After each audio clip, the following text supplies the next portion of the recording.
Greetings. It is now Saturday evening, the 20th of July. I think it's safe to say that if you've been following me, and it appears to me, looking at how the views on my videos go, that many of you folks have been following me for a while, that I just follow my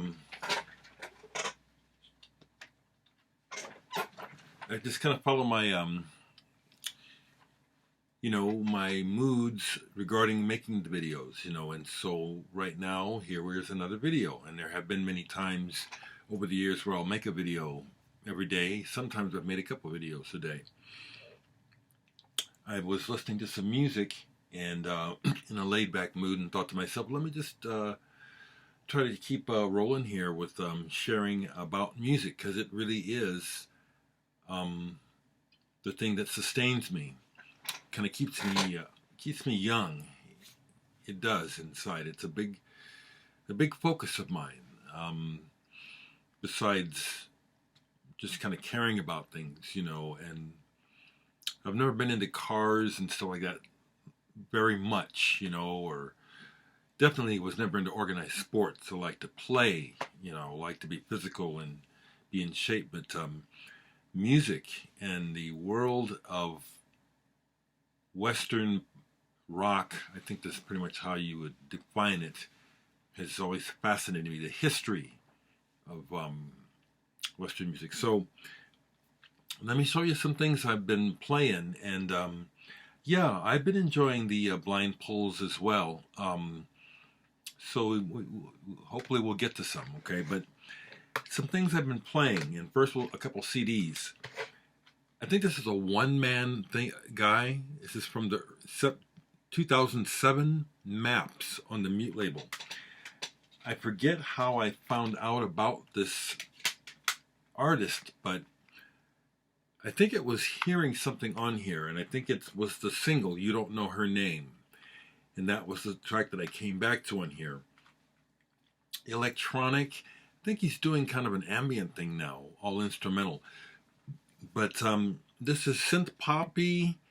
It's got this real shiny, bright timbre to all the music, like he was stuck in this particular groove. It's a bit much after a while. But the song, You Don't Know Her Name, off of this, Maps, really good song. Another great atmospheric album. I think this is the only thing they did. Dusty Trails. The woman in the dark jacket is Josephine Wiggs. You may know her from The Breeders. I also know her from Ultra Vivid Scene. She was in that band for a while. And her own band, the Josephine Wiggs Experience. Got to meet her when I saw Ultra Vivid Scene and went bowling with them.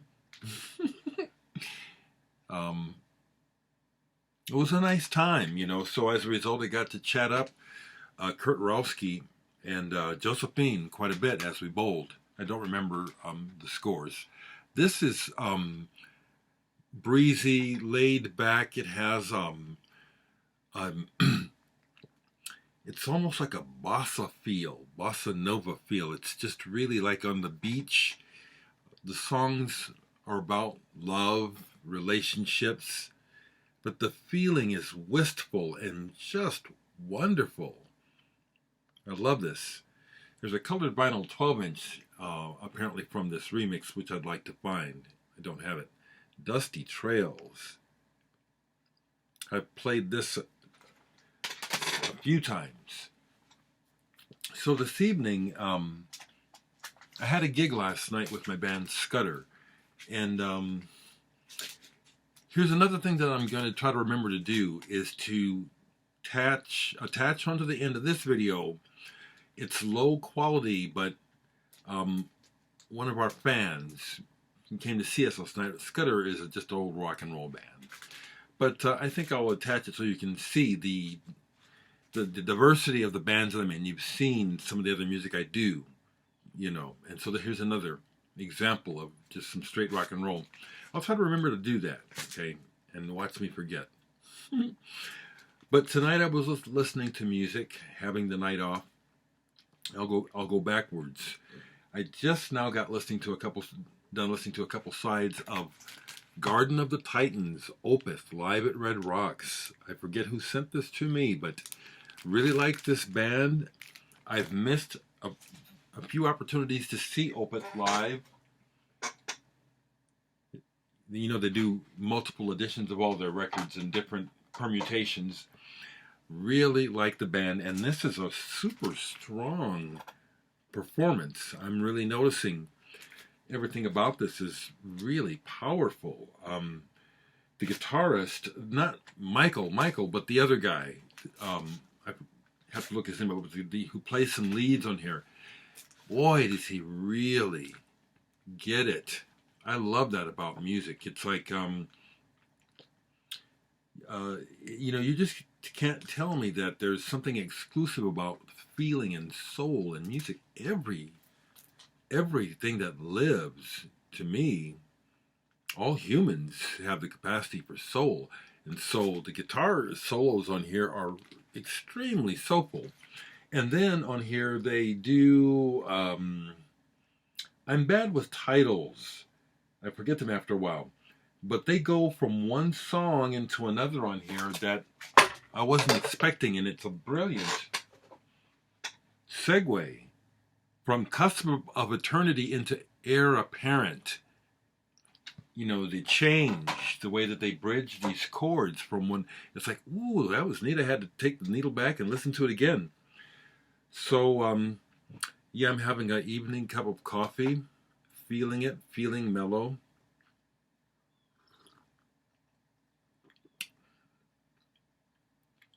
Music is a real refuge because, like I said, even though I can live my life and never have any awareness of politics, if I really tried to, that's just not the way I am. And so music is such a refuge from the daily news, the daily madness, because it is daily madness.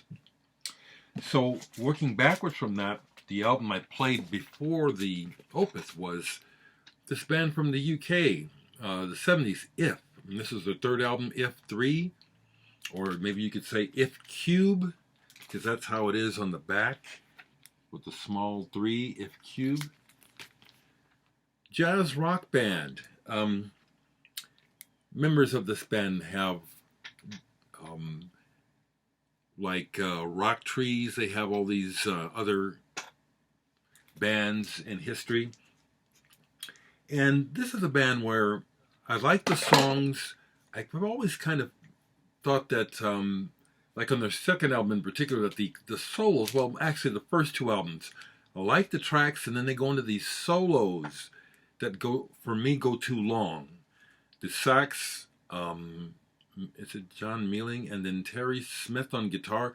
Both of them, to my opinion, just wander around, you know, and it's like, then they finally get back to the head, you know, they're good songs. And so this one, they don't do it quite as much, which I thank goodness, because they're good songs. Now, I have a couple of their later albums after this, which I think, for my ear, they kind of lost it. And probably thanks to the record company in part, because again, when you're trying to get longevity out of contracts, you have to, at some point, bow to the pressure to, well, we need a single. We need something that we think for sure will make money. You know what I'm saying? So this is a good one. And then I started my listening actually I've got two more. Before that, I listened to Keith Jarrett, the jazz pianist Backhand. Hadn't played this album in decades. This came out in 1975, and I saw him, this group, Dewey Redman, Paul Motion, Charlie Hayden, live right about this time. What a concert, you know, what a concert. I think it was at a church or something. Keith Jarrett has put out 1 million albums, but the thing that you can say about him is like his moaning and getting into the music, which is picked up by the microphones on many of the recordings, can put some listeners off. There's only a little bit of it on here, but the man is a passionate player, you know, I mean, he's a classically trained, brilliant. This is really good backhand. Then I started my vinyl spins with this tonight. I hadn't played this, and this has really aged well. MBV by My Bloody Valentine, the last album they put out. I think this is their 7th album, 2013. There was a lot of hype leading up to this. Oh, they're finally going to put a record out. It probably won't be any good. This is what My Bloody Valentine are and what they do. It's really good. I seen them live in Chicago. Wow, yeah. It was like an audio bath, you know, when they did Feed Me With Your Kiss and played the, literally played the feedback wall of sound that just gets bigger, and it's just like an assault on all the senses. We played it for over 20 minutes straight. It was amazing. This is really good. My Bloody Valentine.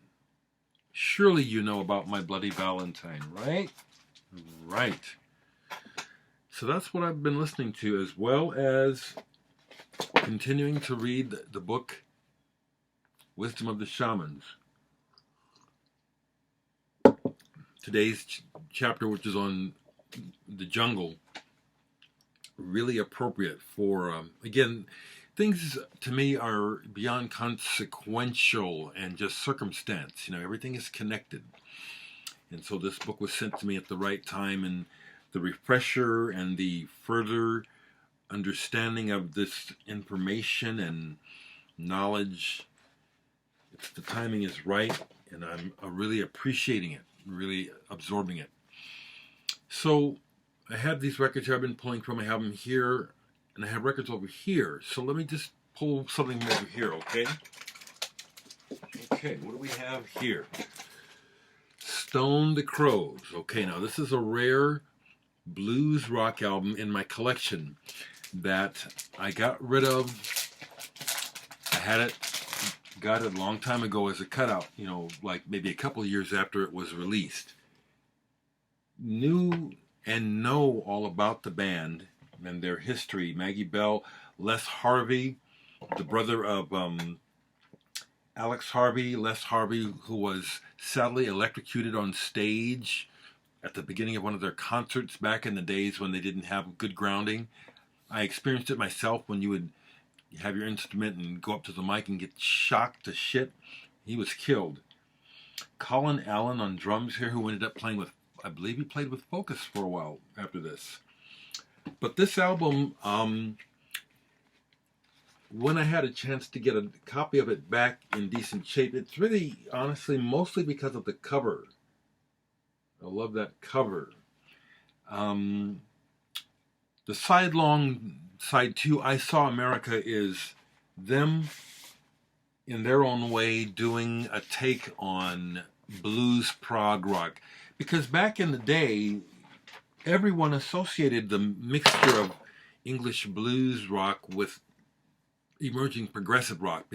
I think because of the melding of jazz and folk, and I agree with it. But for my taste, this is one that I very seldom play, but I'm glad that I got it back, and so I keep it. Stone the Crows. And with that said, I'll bet you that a whole lot of you who have never heard this album will really dig this album. Okay? Let's go over here again. Over here, okay?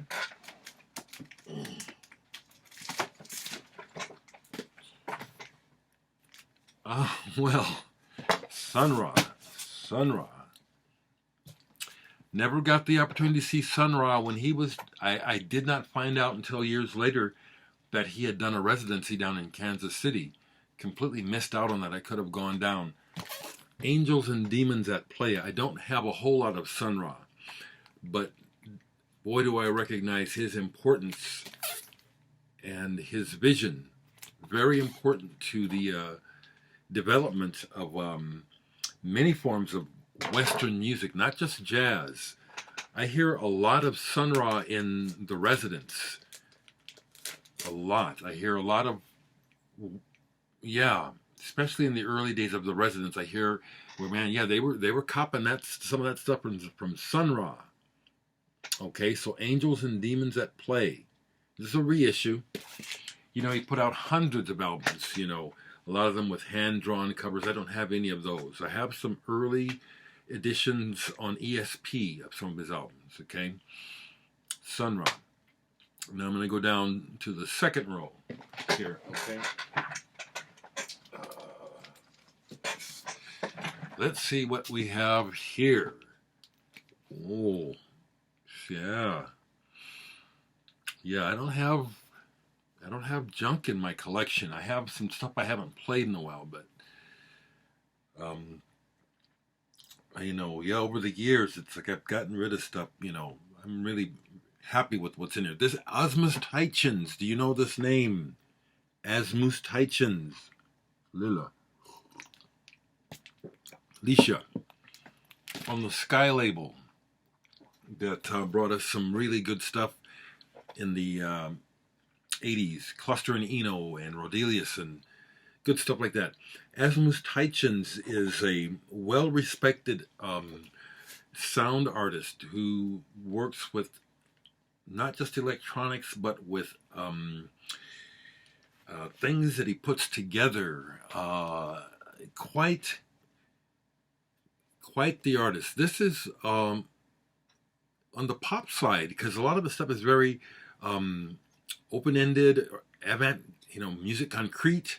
Okay, so this is on the more musical side, and I'm glad I'm pulling these because they're going down here, and I'm gonna keep listening. You know, coffee's got me in a good mood to just keep rolling here after I'm done talking to you for a few minutes to play some more records. Okay. Here, right? Somewhere in here. Just got to get it so I can grab it. What do we have? Focus. In and Out of Focus. American version of their early stuff from their first couple albums, I believe. Of course, like everyone, I was introduced to the Dutch band through their hit Hocus Pocus and the yodeling. But boy, what a great musical and progressive band. Jan Akkerman and Thijs van Leer and many other good musicians who have come through this band. I love the band Focus. I have several of their albums. Several. Not all, but I've got a bunch of their albums. Okay. And I'll go on the end so we get something. What do we have here? Okay, we're in Holland apparently. Isn't this a Dutch band, folks? I'm pretty sure. Kayak. Pop/progressive because of Ton Scherpenzeel, his classical background, really good songwriting, but again, they have very catchy songs. Max Webster. No, that's not it. Weber, what's his name? I like this band quite a bit. And the drummer, the guy that was originally the drummer, they made him become a singer, and then he went back to being a drummer. I believe I got that right about this band. But I have several of their albums, too. Good stuff. Kayak. Progressive prog. I just love this music. Which, again, takes me back to making, a bit of a social statement. Because my parents raised me early on, exposing me and teaching me and my brothers and sisters about music. I knew full well that mainstream pop and rock music of the time. Remember, I'm a child of the 60s, and there was that big racial divide, which is still basically there. I knew that mainstream pop and rock music was black music, in a lot of its origins, okay? Not all, there's a mixture, country, gospel, folk. And so what I'm saying is, unlike a lot of, and I think I'm not generalizing too much, but unlike a lot of black people at the time of the 60s who perceived rock music as white boy stuff, I knew it was my music. This is my music. I'm not Dutch, but I don't have to be. And the other thing I wanted to remember to say, because it's something that popped in my head earlier that I think sometimes, it's like, all you see is the surface, but my bloodlines, besides the African American, and it is one of the regrets I have about American history that our tribes were broken up. So I don't know my original tribe. I wish I did. But I know my Indian American tribe. I'm Choctaw. You can't see it, or can you? But the other thing is, I'm Irish. My great-grandfather on my dad's side is an white Irishman. You can't see it. So the deal is, even beyond me just recognizing, philosophically and just emotionally, that all music is mine, all music is mine. I just love this music. So I wanted to make that point, okay?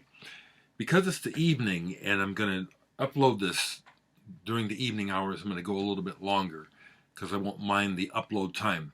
Here's something else I've noticed that I'll do and upload a long video, and I'll go and do something and come back and it'll get hung up for some reason. And I'll have to start it over again because I'm not babysitting it.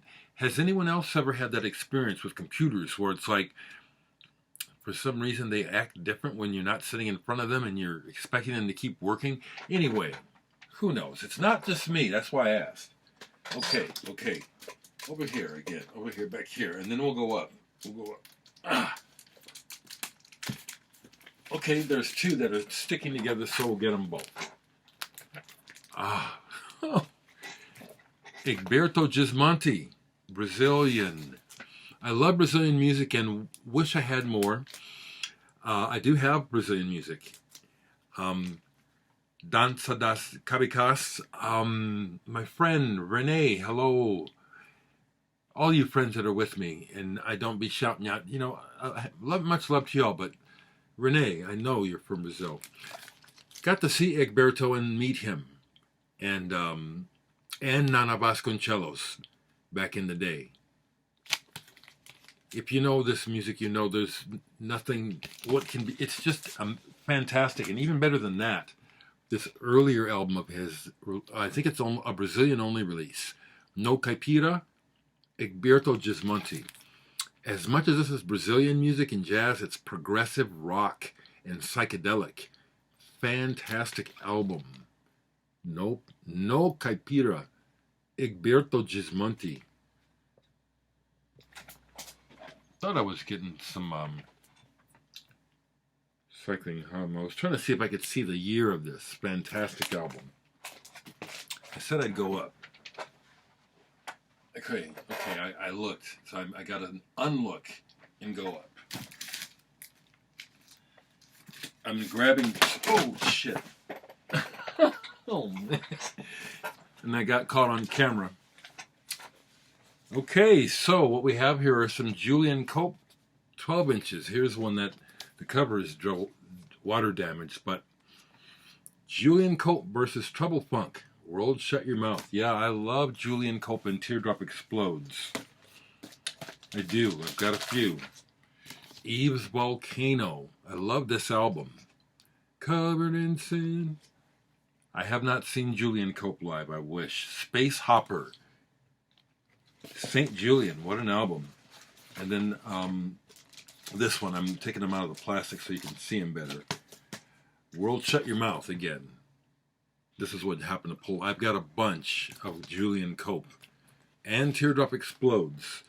A little bit of damage from the fall there. But,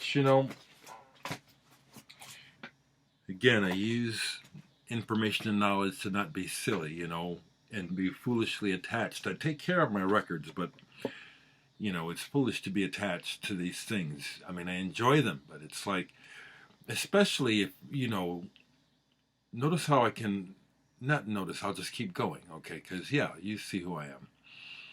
But especially in the climate crisis times that we're in, with this extreme weather compared to what were used to a little while back, weather events could just wipe my shit out. It's wiping people out everywhere, every day. And I'm aware of that, so I appreciate it, but it's like those records got a little bent. Big deal. One more. I'm going over here. These are really pushed together. Can I even get in there? I don't want to look at them. Man, these are stuck together. Can I get some? Yeah, see, I've got I forget some of the names of you folks, but someone asked me, yeah, is your house from top to bottom records? Yeah, it is. My closets are full. Every room, including the kitchen and the garage. Records and CDs. The garage, the records in there are junk. But there's CDs out there and tapes. Some of them are, unfortunately, because of weather, probably mold damage now, but just too much, But it's what I've always wanted as a kid. I used to have this recurring dream when I was a real young kid of this gas station. I know you guys like to hear me talk. But I used to have this recurring dream when I was a little boy. I lived in South Omaha in a mixed neighborhood. And at the bottom of the hill that I lived at was a gas station that back in the 60s, due to trucking, it was a holiday gas station. They would just end up having stuff for sale that I think it's because truckers would come through with stuff. And sometimes they'd have records, but not always. A gas station with records for sale. So anyway, because of that and my mindset being freaked out on records, I would fantasize about the back of the back room of the gas station where you can't go back, employees only. That I'd have this recurring dream that I would go and open that door into this huge warehouse where it would have these aisles that would just go up endlessly of records. Weird, huh? So that's why I've always wanted just to have this library. It's the stories. So I just have too many. What did I pull here? Roswell Rudd. Trombonist. Jazz trombonist. Do you know Mr. Roswell Rudd? Inside Job. He does some monk on here. Haven't played this one much, so I don't know this one too well, but I see he's got Enrico Raba on it on trumpet, Dave Burrell on piano. So once again, this is a good blind pull because it's something that needs to get played. All right, folks, I'm going to go ahead and stop here before the half-hour mark. This is probably going to take quite a while to upload, but it's a pleasure spending time with you, actually. And I do read all the comments. I do. I just appreciate hearing the connection.